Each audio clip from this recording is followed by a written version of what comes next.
Good morning. Good morning. Oh my God, look at all you sunny people. You must be really happy that it's going to be close to 90. Woohoo! That's going to be nice, huh? Real happy about that, and happy to have some air conditioning going on in there. Got some fans up there in heaven blowing down at us. Yep. Welcome to Unity of Syracuse, everyone, all you love streamers out there. I'm Reverend Edith Washington Woods. I am the grateful senior minister of this community. You know, when I think about that, isn't that song just beautiful? Thank you so much, Sally, and the celebration team. They're just so amazing, so amazing. Thank you so much for being so glad you're back. Yep, got it going on. I know you are. I know. So I was thinking about what does it mean to dream, and we're talking about using our imagination, imagining a world that is wrong. And there's so many ways that we can do that, right? Like there are dreams, the dreams that we have at night. The doctors, they tell us, especially those people who have had sleep studies and they put all those things on your head. Those of you who know what I'm talking about know, right? They put a whole bunch of these. I had that a year ago, and I didn't wake up enough to get a sleep apnea diagnosis, but I still wake up. It's funny. But anyway, they were like, yes, you dream a whole lot of times throughout the night, which is so interesting because how many dreams do you actually remember when you wake up in the morning? If any, you may remember one, maybe. And yet, we know that the scientists, the doctors, and the researchers tell us that you do this all the time.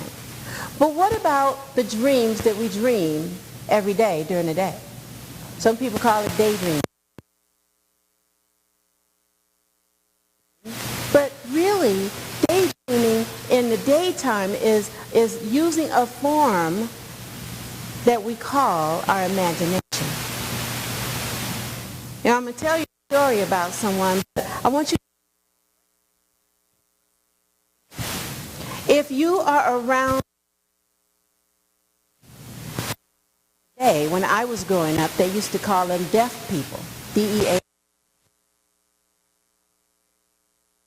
Now, some hearing impaired, even in this sanctuary, are out there in love streaming land who wear hearing aids. Help you out. My dad had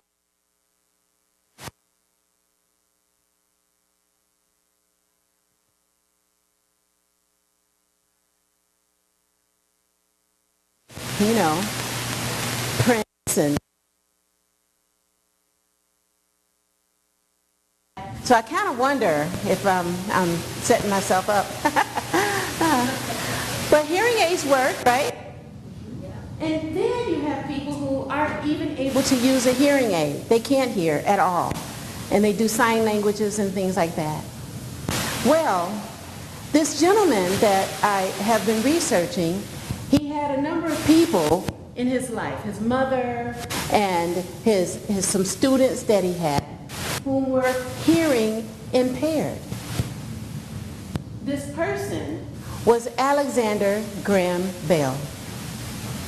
And because of this dismay of watching these people and assisting them with their hearing challenges, he came up with this grand idea that was conceived in his imagination.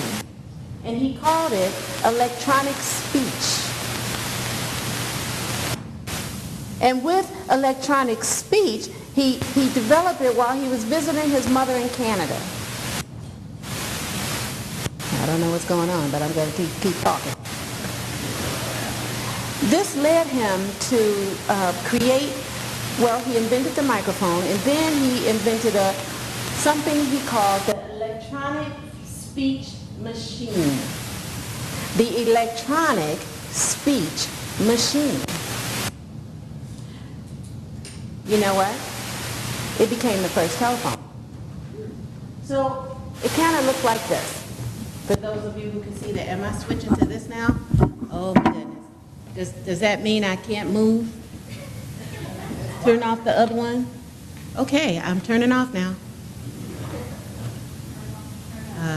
Turn off to turn on. I know that you don't even know what I have to go through to do all of this. It's 2 switches in here, so just give me a moment. Oh, it is off? Oh, okay. Well, then I guess I don't have to turn that off. Anyway, you can see over here on the slide, those of you who can see it, this is what was the first telephone, the electrical speech machine. Now, if you notice it, on one end is like a cone, and that cone went into the ear, and in the other room, Alexander Graham Bell's friend, his good friend, was sitting in the other room, and he had this, you see it, another cone-shaped device he was talking into. And so Alexander was on this end over here talking into it, and the other guy, his friend, had the thing up to his ear. I just switched that around. And he said these wonderful words. Hey, can you come here?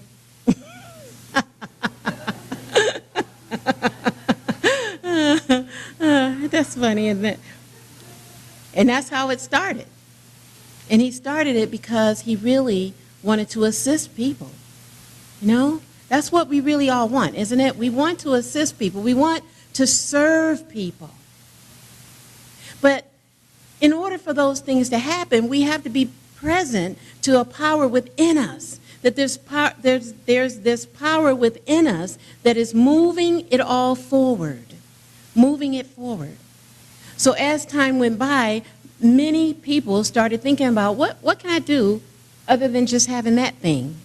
So next we had something that it sat on a wall, and it was the same kind of a thing. It was this cone-shaped thing that people would put to their ear, and then they could talk into the box, and there was a whole bunch of telephone operators that had these wires and stuff. I remember seeing it on TV when I was a kid.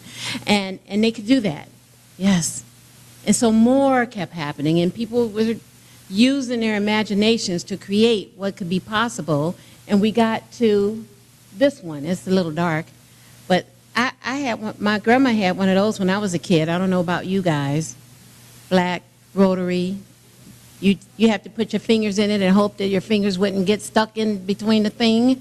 If you're a little kid, you probably did have it stuck a couple times.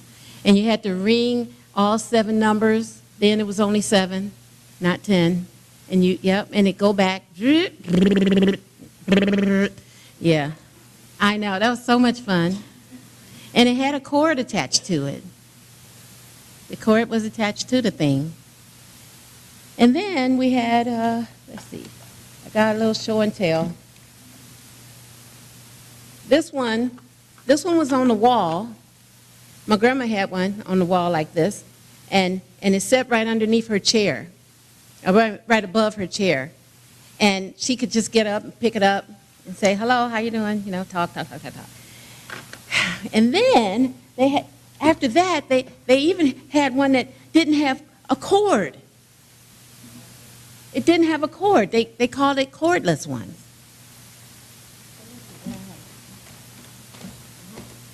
Here's one. Some of you might have something that looks similar to this even now. But can you remember how excited you were when you heard about the cordless phone? Yeah? At my grandma's house, where my mom lives, there's one of these on the wall right above grandma's chair. And so you could get on it, and you could go as far as the distance, you know, the range, yes. As far as the range would take you, you try it, and then it would go off if you got too far. And they had the dials, and then they had the push button stuff and all of that, and it just kept getting evolved.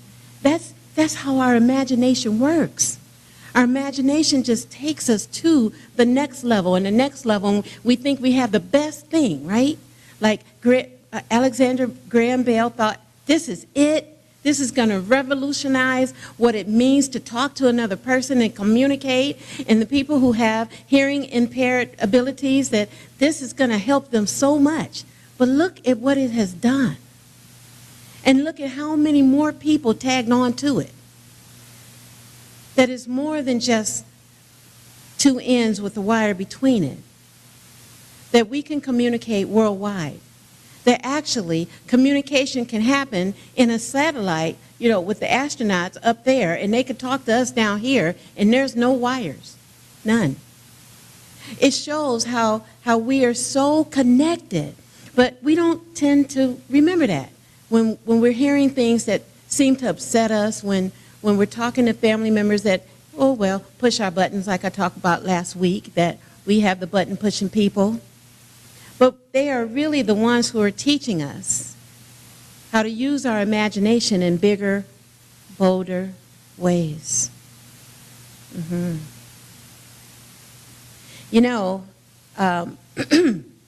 Excuse me. Henry David Thoreau said this, and you can read it while I'm saying it. If one advances confidently in the direction of his dreams and endeavors to live the life which he has imagined, he will meet with a success unexpected in common hours. Wow, what does that mean? Well, what it means is that when he's talking about that word dream, that we're able to move confidently in the direction of our dreams, that we're able to speak into existence what can be happening in our lives. That we're not talking about the dreams that we have at night. We're talking about the dreams that start when we wake up, right? What am I going to do with my day? How am I going to get here? How am I going to go there? How am I going to accomplish this? Each one of them are being called forth from our imagination. You see, imagination is our power for the month. You know that, right? Yep, you got it. And imagination in our body is located right in smack dab in the middle of our forehead. Some people call it the third eye. That third eye is where we get those intuitive thoughts. It is where we get to allow the things that we dream manifest into the imagination that we can create. And then it outpictures into real life, like right now, like all of you. Like I imagine when I walk in here during the week, everybody that's sitting here. And I think about people, like I was thinking about my good friend right there, Maria DeVoe. And I said, oh my God, I was just thinking about you. And it happens like that. We could think about somebody or something, and just like that. Have you had that happen? Well, just think about for a moment if you did that all the time. If you thought that thought and allowed your imagination, that is really the back of spirit moving in and through and as us, if you were able to do that with every thought you had, that you could direct it, and you could direct where it goes, and you could direct who it affects in loving, positive ways. But we're not always loving and positive, right? Like sometimes we just want to talk about people. Me and one of my best friends, we have what we call business meetings. And it's really talking about other people's business. Isn't that lovely? We're not gossiping at all.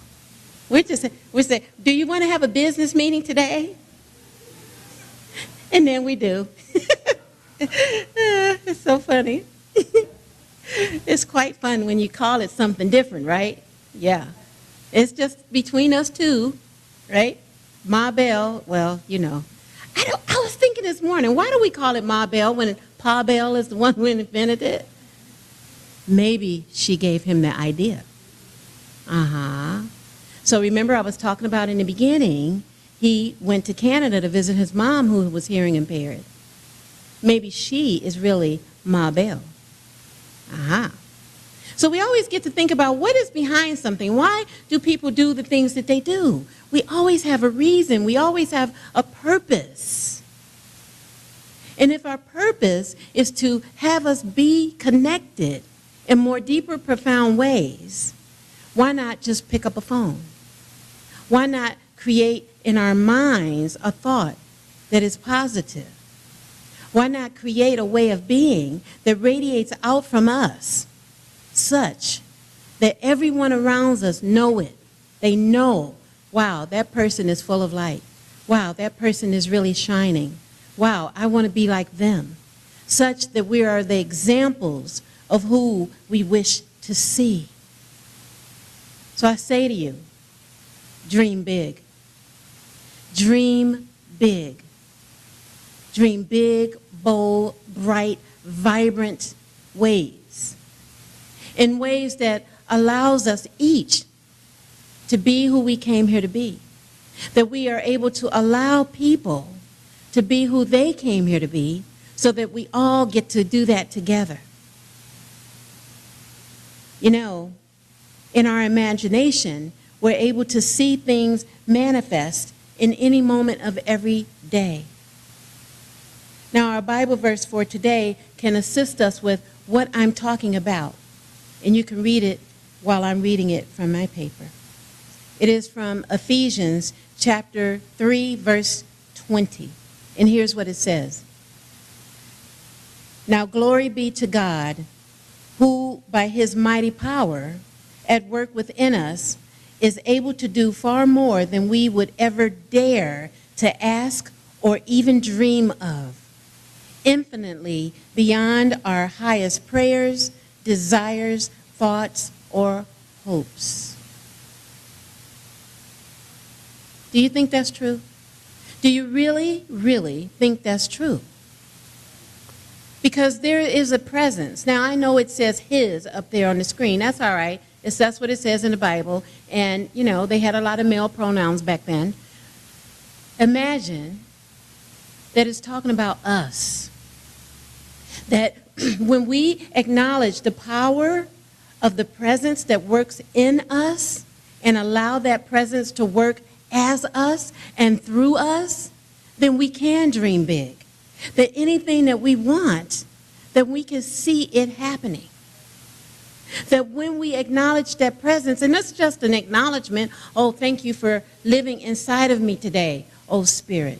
Thank you for living inside of everyone here, oh Spirit. Thank you for living inside of everyone on this planet, oh Spirit. From the animals to the plants, to the dirt and the grass that grows on top of them, to the air that we breathe, to the clouds in the sky. That spirit, that powerful spirit that it talks about in this Bible verse, is moving everything forward. And we get to say yes to it, or we can say no to it. And we get to make the choice, right? But what if we chose to say that about any situation, even when it's 50 degrees in central New York in June? That's crazy. I thought it was absolutely crazy. I think it even got in the 40s, didn't it, overnight? And you think, well, what in the world's going on? Well, I acknowledge the fact that it was cool, because now get ready for it. It's going to be in the 90s. So when we're thinking about how hot it is, we can give thanks for it and give thanks for those 40-degree nights. And then we can imagine in our mind's eye, what can I do with that? What difference can I make in the world like Graham Bell did? Am I able to be that person? Am I able to be a dreamer in a way that has the world full of peace and harmony? Because I say so? Yes. Yes, it can happen. If you say so. If you will it to be. And not consider all of those things that are happening in the world that are not that. When it's not that, it's just a call for us to call it higher. It's a call for us to say, you know what, that's not the truth of who I know we are as a universe. That the truth is we're pure spirit, and that's the way it is. That I don't have to buy into that. That I can buy into God. I can buy into spirit. I can buy into the presence that is powerful than anything that ever was or ever will be. You know, they say, if you got a small problem and you think that problem is big, then you get a bigger God. Because it is bigger, it is badder, it is bolder, it is brighter than anything that we could imagine. You know, in the Revealing Word, our book of metaphysical terms, Charles Fillmore, our co-founder, says this about imagination. He says, It is the power to shape and form thought. You see, that's what happened with Alexander Graham Bell. He had the power to shape thought. He had the power to use his imagination to create this thing that was like a megaphone, if you will. Oh, I'm going to take a megaphone and I'm going to make it into an electronic machine. Who would do that? I'm sure people told him that's not possible. And then it happened. And then we get to today, like, oh, well, we had telephone booths. You could put a dime in it, right? Then a quarter. Yeah. And one of the vacations me and Coast was on a year ago, we went to, where did we go? Hawaii. And we saw a phone booth. We saw a real phone booth. And we were like, oh, my God, it's a phone booth. But somebody had cut all the cords off. It was just odd. But really, there are still places where they have them, and yet you don't see them anywhere anymore, do you? And we relied on them. You could even drive up to some. And then nowadays, well, we have these wonderful little machines here that we call a cell phone. Here's mine. I promise not to bring it in the sanctuary anymore. I promise. And I didn't look at it either. For people who think that I don't pay attention, this is it. This is it. And this little gadget here has evolved from a big square machine like this with a phone on top of it that I wanted so much that you couldn't even put inside your purse, to being like a mini computer with all its apps and connections to people and Facebook and Twitter and Instagram, you name it, Snapchat, it's out there. And we just want the next best one, right? You go spend a few $100s for a little, it's really a computer, you guys, really. But isn't it interesting how the imagination has been used over time to get to this? What's going to be the next big thing? It might be one of you creating what's possible. You think? You never know. We get to call that forward. We get to imagine what is possible. You know, we can imagine things just by looking at them, like a rock could become an emerging statue, right? You can listen in silence and hear a symphony. Beautiful, beautiful, beautiful, beautiful sounds. You can imagine and conceive something called a phone, an airplane, a car, that over 100 years ago, there was no thought about it. And yet, we are here. And every time we turn around, something new is being imagined and then made. So why can't we imagine a world where there is peace? Imagine there's no heaven. Imagine all people living for today, like this moment, and not yesterday, last week, 50 years ago, but living for today. That we can imagine it because we are the dreamers. And that song said, you may say I'm a dreamer, but I'm not the only one. I know I'm not the only one who daydreams. I know I used to get in trouble about it when I was a kid, but we all dream. We all dream. We all dream. And if we allow ourselves to dream just for a moment, what could be possible, like Mr. Bell did in his service to others, that we can, as our mission statement in Unity of Syracuse, that we can serve people, that we can live inside of unlimited prayer, unlimited service. And when we do that, we change the world. And not only do we change the world, we change ourselves. So our affirmation for the week, I trust that it can help us get there, that we could use it during the week. And here's what it says. I am creating a world of my dreams in ways more than I could ever imagine. You think you could do that? Let's say that together, everybody. Together, please. I am creating a world of my dreams in ways more than I could ever imagine. You think you could? You think for a minute? Yes? Anything, like anything, you could do it. Just say the thought and allow it to be alive, and it will be. Yes, you do it all the time. So let's just do it a little more, okay? Let's say this one more time together. I am creating a world of my dreams in ways more than I could ever imagine. Now take a moment to close your eyes and imagine for a moment that there is no heaven, that all we have is today, that in this now moment, each of us are living in our greatest potential, that each of us is creating in a way that has a world of peace and harmony. Imagine that now. And we'll see it for this whole planet.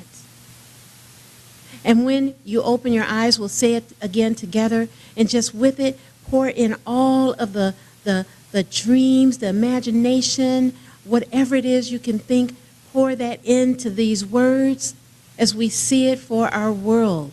And know that it's true, for it starts with us. Open your eyes and say it again, please, together. I am creating a world of more than I could ever imagine. And so it is. And so we allow it to be us. Amen. And now it's time for our tithes, love offerings, and gifts. And those of you out there in love streaming land, there is a donate button right there that you can push and give to where you've been spiritually fed, like the rest of us who are. And some of you may give in various ways, whether it's down in the bookstore in our credit card machine or your debit card, or you may send a check monthly or bi-weekly, or in whatever way you do, but we're acknowledging all of it now. The monies we get in through the mail, and we are going to do our love offering blessing all that there is, and blessing all of us who have come here today in whatever form that we have. Okay, so we have our love offering blessing behind me. Here we go. Let's say it together, please. Divine love, as me, blesses and multiplies all that I have, all that I give, and all that I receive. Thank you, God. You are my source. And so it is.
peace is its own reward. Yeah. I know. You gotta love it, right? I know, not me. Next step in line. So let's take a moment to just be with this space, this energy, this power, the power that is us. And allow ourselves to simply be as we pray. God, the good, omniscience. We're so grateful for this day. We're so grateful for how we can see our imagination out picturing into our lives as peace, harmony, and service to others. We give thanks for the service all of us have given today, and we simply allow it to be through us. We give thanks for the gifts and the tithes and the love offerings, the time and talent, the treasure, and all of us being here as one big happy family. We're so grateful for this as we allow it to be us in this moment today, and let it be. And so it is. Amen. Amen. Where is it?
Good afternoon, everybody.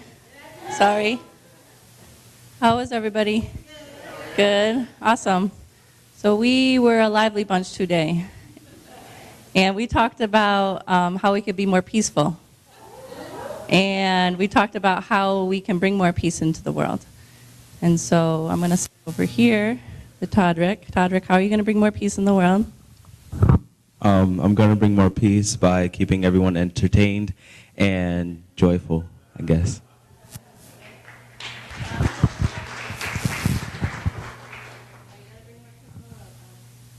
I'm going to bring more peace by helping others when they need help. Okay, Tavion, how are you going to bring more peace in the world? By being kind. By being kind, right? Miss Sophia, how are you going to bring more peace in the world? By being better in school and helping others. And being confident.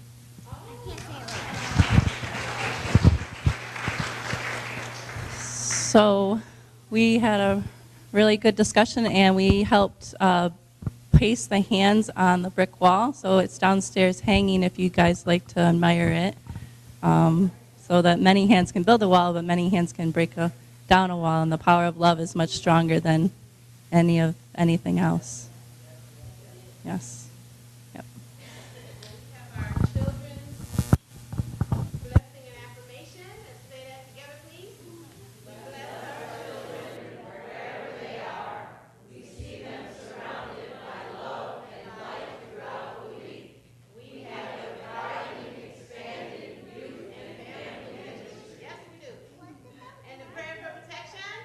The light of God surrounds us. The love of God enfolds us. The power of God protects us. And the presence of God watches over us. Wherever we are, God is, and all is well. One second, right before, this little girl's got something to say. Okay? Don't let her not talk. Yeah, talk. Right, talk. Good, right there. Okay. You okay? If you asked for the microphone, so it's all yours. So how are you going to bring more peace in the world, Dharma? Talk right in the microphone.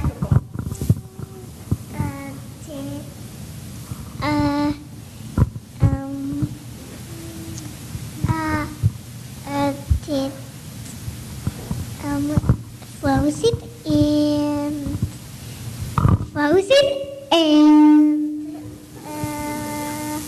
You were saying by having family time and watching movies? and they're watching movies and Star Wars movies. And then spending time with your family, right? Yeah.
Baby.